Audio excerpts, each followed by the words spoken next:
이제 오늘 에베소서 마지막 6장의 말씀입니다. 오늘은 자녀와 이제 부모에게 그리고 종과 그 종의 주인들에게 주는 권면의 말씀이 있어요. 먼저 오늘 말씀에 자녀들에게 말씀하시기를 뭐라고 말씀하고 있죠? 부모에게 순종하라. 부모에게 효도하라는 얘기죠. 부모님의 말씀에 순종하라는 거예요. 그런데 오늘 말씀에 보면 부모에게 순종하라 하면서 2절 말씀에 보면 이렇게 돼 있어요. 이것은 약속이 있는 첫 계명이다. 이게 무슨 말이냐 하면 하나님께서 이스라엘 백성에게 모세를 통해서 주신 10계명이 있잖아요. 하나님께서 이스라엘 백성을 하나님의 백성, 하나님의 소유로 삼으시면서 이스라엘 백성이 하나님의 백성이 되려면 반드시 지켜야 할 율법을 주신 거죠. 그 율법은 하나님께서 이스라엘 백성에게 주신 명령입니다. 다 반드시 이것을 해라, 이것은 하지 말아라 하는 하나님의 말씀이고 명령이죠. 그런데 다 그러한 명령만 있는데 단 하나, 5번째 계명인 바로 부모에게 순종하라. 그 말씀에는 하나님의 약속이 붙어 있다는 거예요. 그래서 이 10계명이 기록되어 있는 출애굽기 20장에 보면 이렇게 돼 있어요. 내 부모를 공경하라 그리하면 내 하나님 여호와가 내게 준 땅에서 내 생명이 길리라. 이렇게 돼 있습니다. 그러니까 하나님께서는 모든 그 10계명의 말씀은 다 어떠한 단서가 붙지 않는 하나님의 명령이에요. 그런데 단 하나, 부모에게 순종하면 네가 가서 차지하게 될 그 가나안 땅에서 너의 생명이 길 것이다. 즉 오래 장수하면서 그 땅에서 풍요로움을 누리며 살 것이다. 하나님이 약속을 하시는 거예요.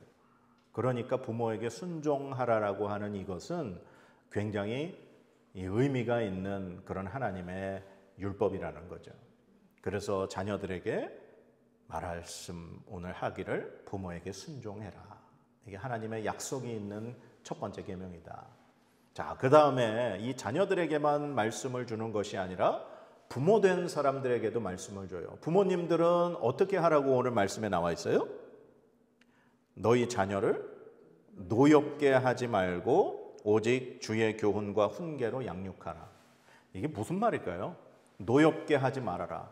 이 말은 부모된 자로서 자녀들을 화나게 하지 말라는 거예요.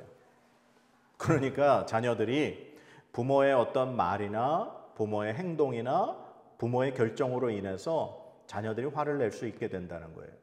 그래서 이 부모들이 자녀들을 화내게 하지 말고 주님께서 가르쳐 주신 그러한 말씀과 주님이 제자들에게 보여주셨던 그러한 모습으로 자녀들을 가르치라는 말씀이죠. 자, 그 다음에 이제 노예에게 주는 말씀이 있어요. 노예들에게 이제 하시는 말씀은 상전에게, 즉 너희의 주인된 사람들에게 섬기고 너희들이 봉사의 일을 할 때 누구에게 하듯 하라? 주께 하듯 하라. 주님께 하듯 하라는 거예요. 그냥 겉으로 눈 가리고 아웅하듯이 그냥 사람한테 잘 보이고 사람의 비위를 맞추려고 그렇게 하지 말라는 거예요. 너희가 중심에서 주님께 하듯이 너희의 주인을 그렇게 대하고 섬겨라. 그렇게 말씀하고 있어요. 근데 제가 이 말씀을 보면서 정말 충격을 받았던 거는 주인에게, 종들이 아닌 그 상전들에게 주신 말씀이라는 거예요. 상전들에게 뭐라고 오늘 말씀을 요구를 하느냐? 이렇게 나와 있어요. 우리 9절 한번 같이 읽어볼까요? 시작. 상전들아 너희도 그들에게 이와 같이 하고 위협을 그치라. 아멘. 여기까지. 상전들아 너희도 이와 같이 하라. 그렇게 말하는 거예요. 그러면 상전들에게 요구하는 하나님의 뜻이 뭐라는 거예요? 종들에게 죽게 하듯 하라는 거예요. 종들을 마치 진짜 주님 대하듯이 그렇게 하라는 거예요. 당시 신약 시대에 이 노예를 소유한 주인은요, 어떠한 권세, 어떠한 권리가 있느냐? 종들의 생명까지도 이렇게 좌지우지할 수 있는 권리가 주인에게 있는 거예요. 그런데 마치 이 노예를 대할 때 주님께 하듯 하라? 야, 이거 너무 주인들에게 큰 것을 요구하는 것이 아닌가 하는 생각이 들더라고요. 그런데 오늘 말씀은 이 주인들도 종들을 섬기는 게 아니라 종들을 대할 때 진심으로 주님께서 마치 그 제자들을 대하고 주님께서 우리에게 그 생명을 내어주신 그 사랑을 기억하면서 종들에게 너희들이 그렇게 대해라, 그렇게 말하고 있는 거예요. 그런데 사실 우리가 지난주에는 부부 관계에 대해서 배웠잖아요. 말씀을 들었잖아요. 남편이 아내에게, 아내가 남편에게, 그리고 오늘은 부모가 자녀에게, 자녀가 부모에게, 그리고 또 종이 주인에게, 주인이 종에게 대하는 이 말씀을 우리가 지금 듣고 있어요. 그런데 가만 제가 이 지난주의 말씀과 오늘 이 말씀을 이렇게 쭉 묵상하고 정리하면서 생각난 게 있어요. 뭐냐 하면 당시 예수 그리스도의 복음이 이제 예루살렘에서 이제 전파되면서 이방 세계에까지 복음이 전파됐다 그랬죠. 그래서 바로 이 에베소에 있는 지역에까지 예수 그리스도의 복음이 전파됐어요. 그래서 예수 믿는 사람들이 생겼고 유대인들만 예수님을 믿게 된 것이 아니라 이방인들도 예수님을 믿게 됐다 그랬죠. 그래서 이 에베소 교회는 주로 이방인들이 많이 모인 그 교회였다라는 거예요. 그런데 이 에베소 교회의 구성원들이 그럼 누구였을까?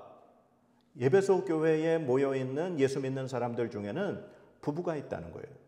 남편이 있고 아내가 있고, 그리고 또 가족이 있어서 부모가 있고 자녀가 있고.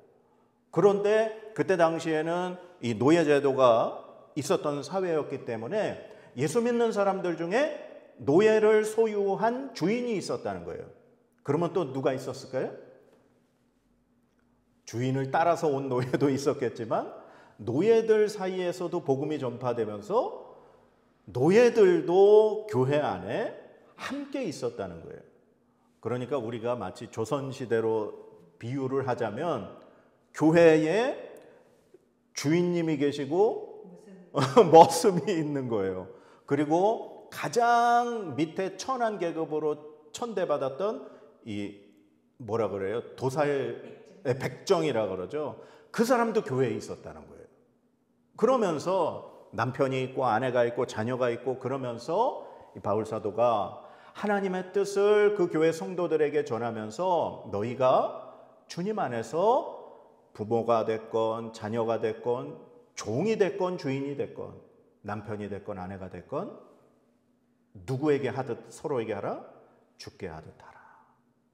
이 말의 의미는 예수 그리스도를 믿기로 작정하고 그 믿음으로 하나님의 백성 되어 교회 안에 모인 공동체의 사람들은 그들의 삶이 달라야 한다라는 거예요.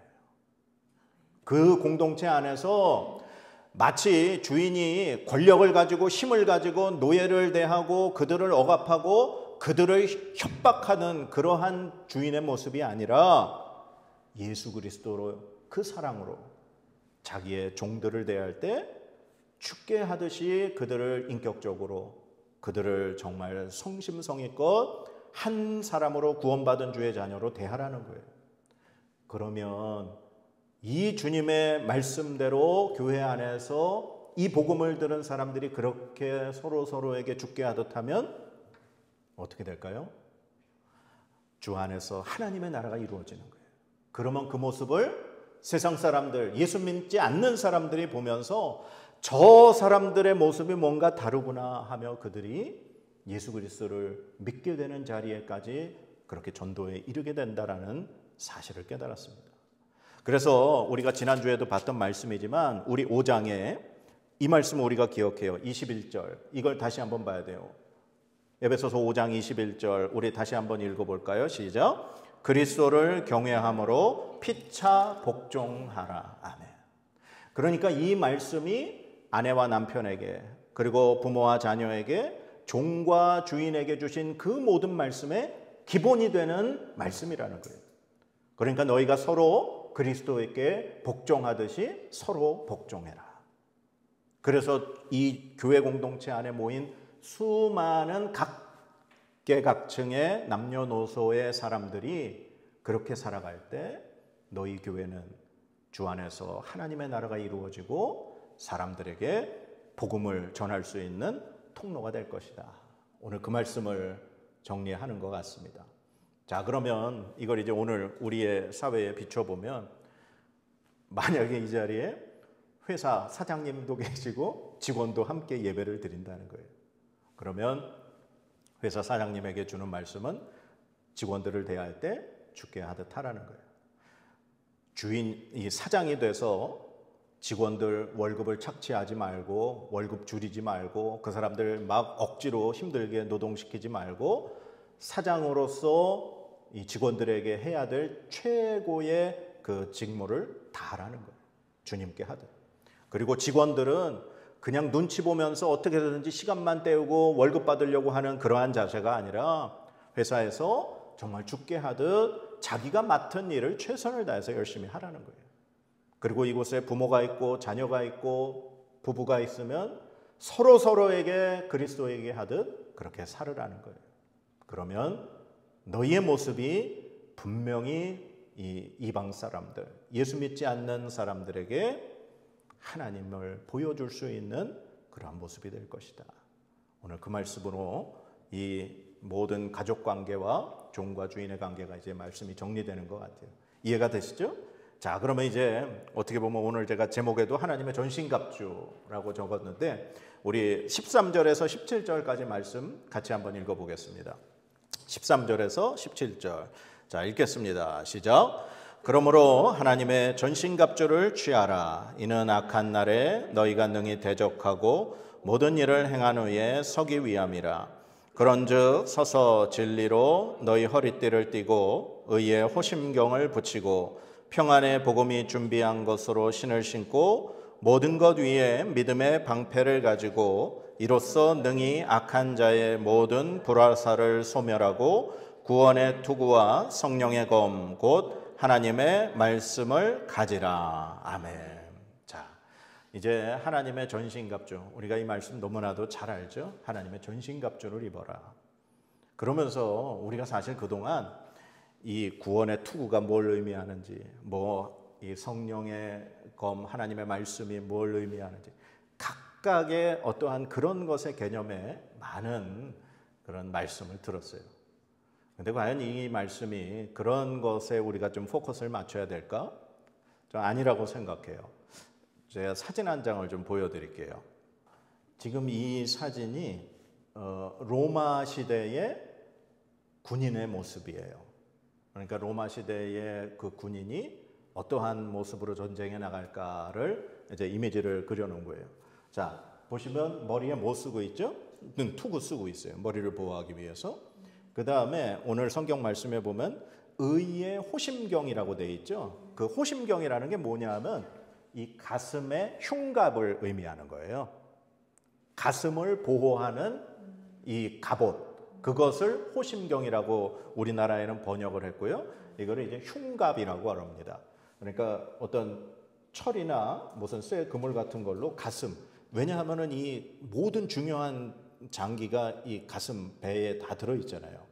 그래서 이 의의 호심경, 가슴을 보호하는 흉갑이 있고 그 다음에 허리를 이렇게 탁 중심을 잡아주는 허리띠, 그 다음에 방패, 그 다음에 검, 그 다음에 마지막 신발, 이렇게 돼 있죠. 이게 바로 당시 로마에서 군인들이 전쟁에 나갈 때 갖추고 있는 복장의 모습이라는 거예요. 그러면 군인들이 전쟁에 나갈 때 이 중에 하나라도 빼먹고 나갈 수 있을까요? 군인이 전쟁하러 가는데 투구를 안 쓰고 나간다거나 방패를 하나 빼먹고 나간다거나 신발을 안 신고 나간다거나 있을 수 없는 일이죠. 군인이 전쟁에 나간다 그러면 이 모든 것을 완벽하게 갖춘 상태에서 전쟁에 나가는 것이 군인의 모습이고 자세라는 거예요.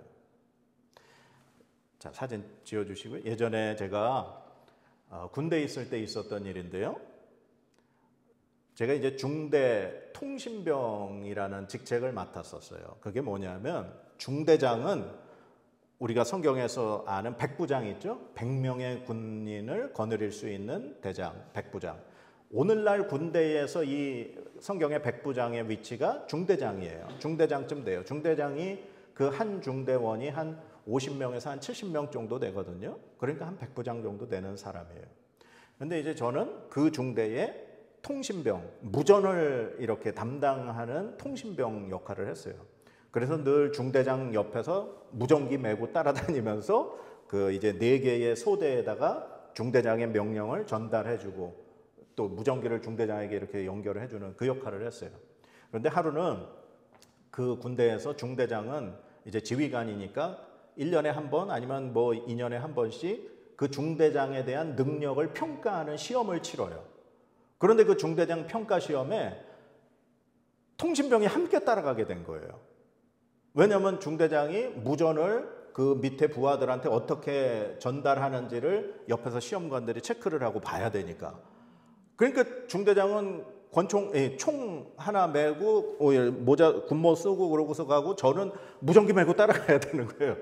그런데 그 시험을 어떻게 시작했냐면 뭐 준비하고 시작하고서 한 게 아니라 그냥 평소처럼 똑같이 생활을 하다가 갑자기 사이렌이 울리면서 이제 평가가 시작이 되는 거예요. 그래서 사이렌이 딱 울리는 순간 이제 중대장님이 이제 막 장비를 착용하고 저도 장비를 착용하고 무전기를 메고 어떤 목표지를 향해서 막 뛰어갔어요. 그런데 그 가는 곳곳에 시험관들이 딱 체크할 것을 가지고서 시험을 매기고 있었어요. 그런데 한 1시간쯤 갔는데 제가 총을 빼먹고 간 거예요. 무전기 챙기고 이런 거 다른 거 챙기느라고 깜빡 잊고 총을 안 가져간 거예요. 저도 몰랐고 중대장도 몰랐어요.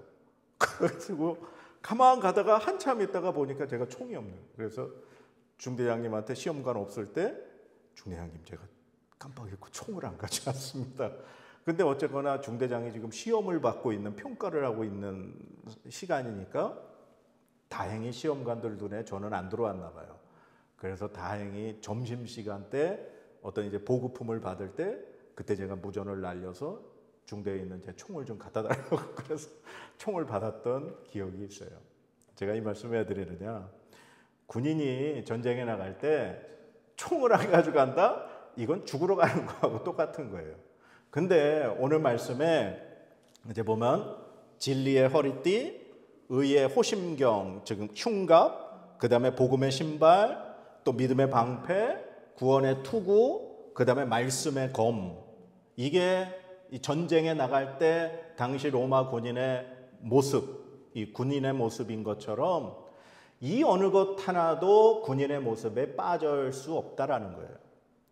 제가 언제도 설교를 한 적이 있지만 당시 로마의 군인은요, 그 지중해 인근에 그때 당시에는 그 지역이 전 세계라고 믿었어요. 전 세계를 장악할 수 있는 로마의 힘이 무엇이었느냐? 바로 로마의 군대였다는 거예요.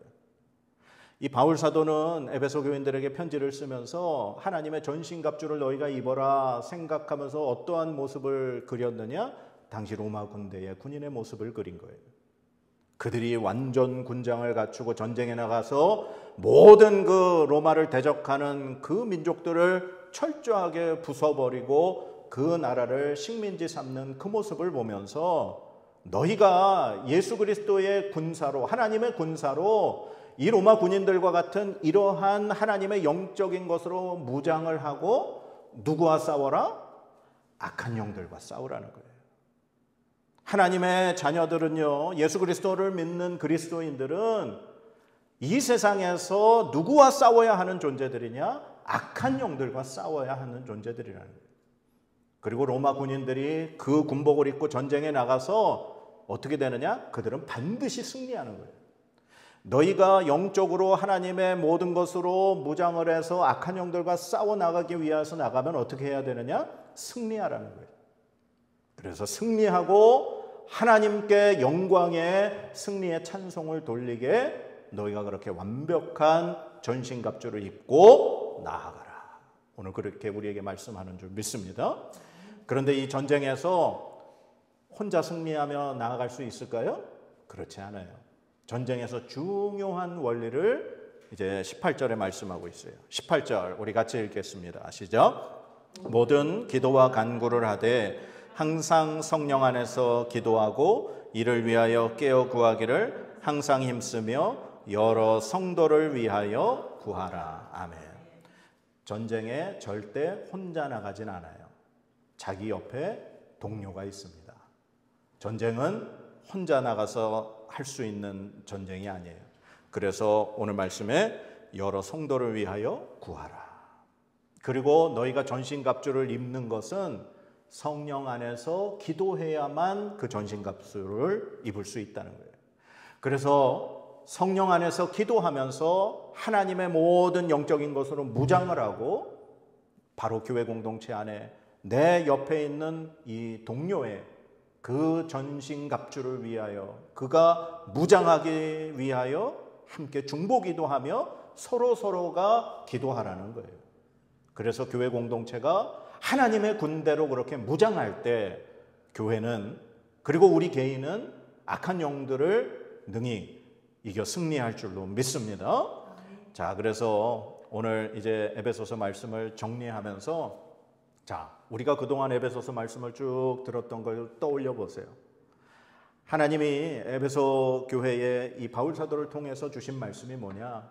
너희들은 하나님의 복음과 상관없는 이방인이었다는 거예요. 그런데 이방인이었던 너희가 하나님의 은혜로 예수 그리스도를 믿음으로 구원받았다는 거죠. 그러니 이제는 더 이상 옛 습관, 예전에 하나님을 섬기지 않고 이방신을 섬기고 우상을 섬겼던 그런 모든 것에서 이제는 돌이켜서 온전히 새 사람을 입으라고 말씀하셨어요. 그리고 우리가 그 구원받은 하나님의 백성들로서 교회 공동체는 하나가 되어야 된다라고 말씀을 하셨어요. 그리고 그 하나가 되는 그 이유가 뭐냐? 바로 교회는 예수 그리스도를 머리로 그리고 우리 각 사람이 주님의 지체들이라고 말씀을 하고 있는 거예요. 그래서 너희가 교회 공동체가 주님 안에서 하나가 되고 늘 성령의 인도하심을 받고 너희가 서로가 정말 죽게 하듯이 복종하며 하나님의 그 전신갑주를 입고 악한 영들과 싸워 나아갈 때 하나님이 영광 받으시는 너희 개인 그리고 교회 공동체가 된다는 말씀인 줄로 믿습니다. 그래서 오늘 이 에베소서 말씀 정리하면서 하나님이 저와 여러분에게 주시는 말씀이 뭐냐? 우리는 정말 죽을 수밖에 없는 사람들이었어요. 죄인들이었어요. 그런데 주님의 은혜로 구원받은 줄 믿습니다. 그래서 이제는 더 이상 과거에 죄악된 그 세상의 습관을 벗어버려야 돼요. 그리고 날마다 성령 하나님과 함께 우리가 살아가야 할 줄로 믿습니다. 그리고 우리가 교회 공동체 안에서 서로 죽게 하듯 섬기고 복종하고 순종하며 사랑으로 하나가 될 때 하나님은 우리에게 하나님의 전신갑주를 입혀주셔서 이 세상의 공중권세 잡은 악한 영들과 싸워 승리하게 하실 줄로 믿습니다. 그래서 우리 사랑하는 이야기가 있는 교회가 하나님이 영광 받으시는 승전가를 높이 돌려보내는 그러한 군대가 되도록 저와 여러분이 주님 안에서 힘차게 이 한 주간 또 살아가야 할 줄로 믿습니다. 우리 기도하실까요? 하나님 감사합니다. 하나님 우리를 정말 죄악된 이 죄인들의 무리 가운데서 구원하여 주시고 우리를 건져 주셔서 하나님의 자녀 삼아 주신 줄 믿습니다. 이제 우리가 더 이상 과거의 죄악의 습성에 유혹에 빠지지 않게 하시고 주님과 동행하며 하나님 영광 위하여 살아가게 하여 주시옵소서. 그리고 우리 교회가 주님 안에서 하나 되게 하시고 날마다 성령 하나님의 인도하심을 따라 살게 하여 주시옵소서. 그래서 우리가 서로를 위하여 중보함으로 하나님의 전신갑주를 입게 하여 주시옵소서. 악한 영들과 싸워 승리하게 하시고 우리의 삶을 통하여 우리의 모습을 통하여 그리스도의 향기가 이 세상에 전파되게 하여 주시옵소서. 이 한 주간 온전히 하나님 영광 가운데 하나님 영광을 위하여 살아갈 수 있는 우리의 삶 되도록